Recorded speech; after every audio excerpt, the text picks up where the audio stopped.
The facts matter. Good afternoon, everybody. It's February 24th, 2020, and happy Monday to everyone. I'm posting later than I normally do, and that's because I'm getting some help from the kids on this one.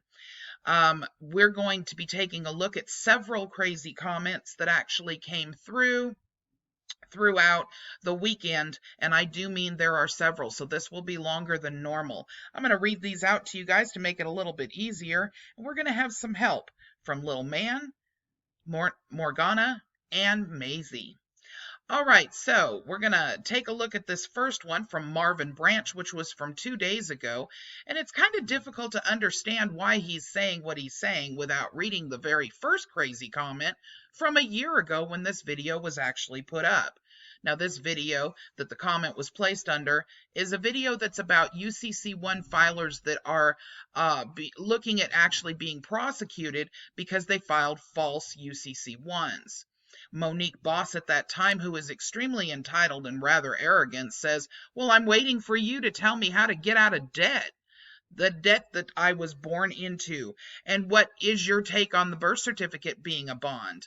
I have been doing research on this, and some of what you say is true, but a lot of it is false. What do you have to say with this information?"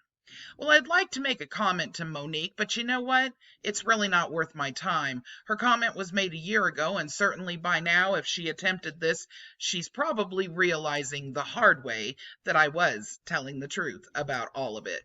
Instead, we're going to look at Marvin Branch, who says, "It is a such thing as a straw man.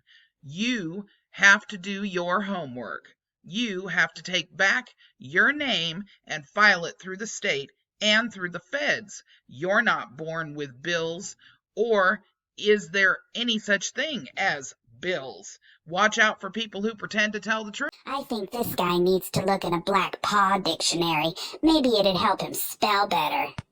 Next, we have Daniel Dayton. And he left his comment 2 days ago on a video that was done quite some time ago on Winston Shrout that's called "Proof Accepted for Value Will Get You Thrown in the Slammer," basically.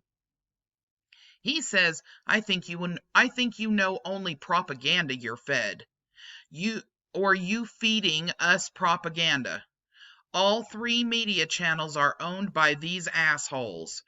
Privately, spelled incorrectly, mind you, like the Federal Reserve. Put your device down, shut TV off, and then research without all the BS. Then you might have a clue, he says. This guy's being fed propaganda? What does propaganda taste like? Next, we have Self-Love and Fun, who posted on the true story of Anthony Williams, the private attorney general I just did an expose on with Snoop for Truth. She says, how did she find this document? Evidently, Self-Love and Fun doesn't realize that all of the documentation that is within that video is all public record, and thinks that maybe in some special way I work for somebody or do something that allows me to get this documentation. But she'd be wrong. This is all public document. Here we go again with Daniel Dayton, who just doesn't seem to be able to get enough. He says, then tell me how to pay anything since there's no money. Reserve notes are debt. So, what is the remedy that must be in play currently?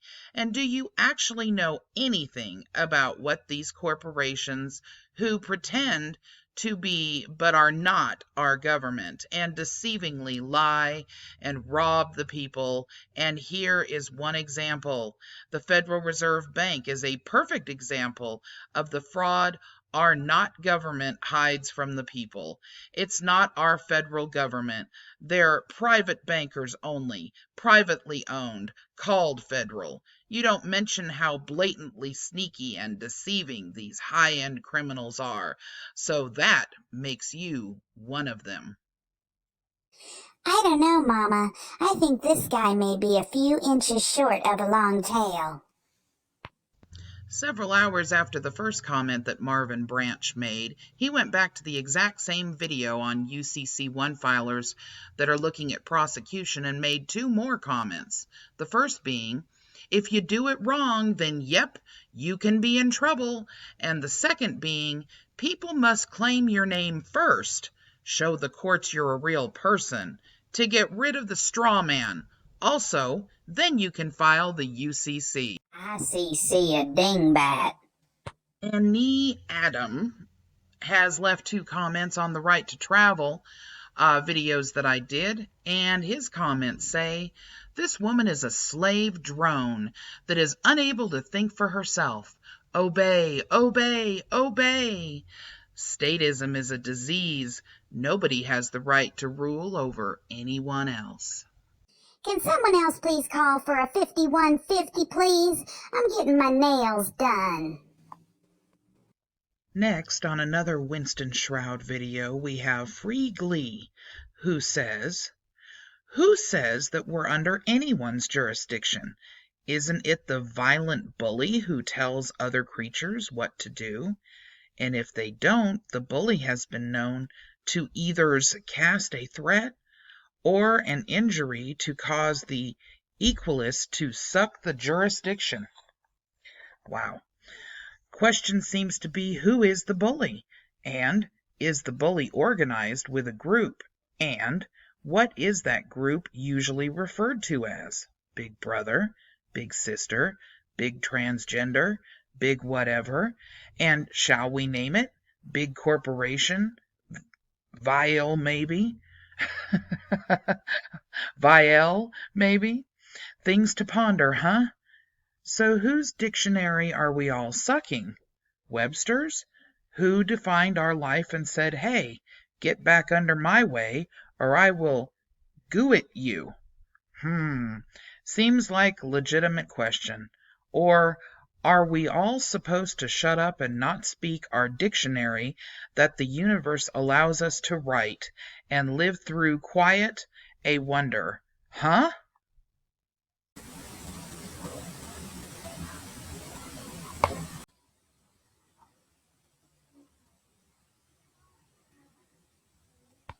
What the heck? Well, after that mess, I think we all need a good joke. What do y'all think? Oh, goody. I just love jokes. Oh, good, here's one. A guy sees an ad in the paper about someone selling a talking dog for $20. He's in a strange mood, so he shows up at the place and knocks on the door. The owner of the dog opens the door, and the guy answering the ad says, "So, I hear you have a talking dog you're selling for $20. The owner says, "Yep." The other guy says, "Can I see him?" The owner says, "Sure, follow me." They go through the living room, up the stairs, and into the bedroom where the dog's in a bathrobe, like Morgana usually is, lying on the bed, reading a newspaper, and watching the news. The dog looks up and says, "Hi." The guy says, "Holy bleep, you're a talking dog." The dog says, "Yeah, I guess." The guy says, "Well, why are you just laying there in bed?"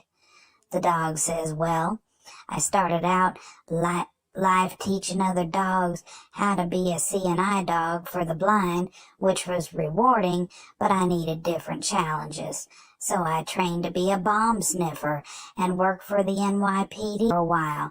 Wasn't much of a lateral career shift to work in Vice, so I helped the police sniff out drugs for a while. Found out I was pretty good at tracking things in general, so I got into hunting, and some guy I worked for started me at a breeding farm, which was pretty cool. But then there was that whole 9/11 thing, and I was recalled to active duty and spent a lot of time retrieving bodies. At that point, I figured as long as I was back in New York, I might as well help out. So I continued to work in Vice snipping out drugs for a while, until about a month ago. I don't know what happened, but I just needed some time off, just kind of reflect on things, figure out what I want to do next, that kind of stuff. You know what I'm saying? The guy says, sure. I mean, wow, that's amazing. The owner and the guy leave the room and the guy says, why in the world are you selling that dog? 'Cause that dog's a damn liar. Bye-bye, everyone.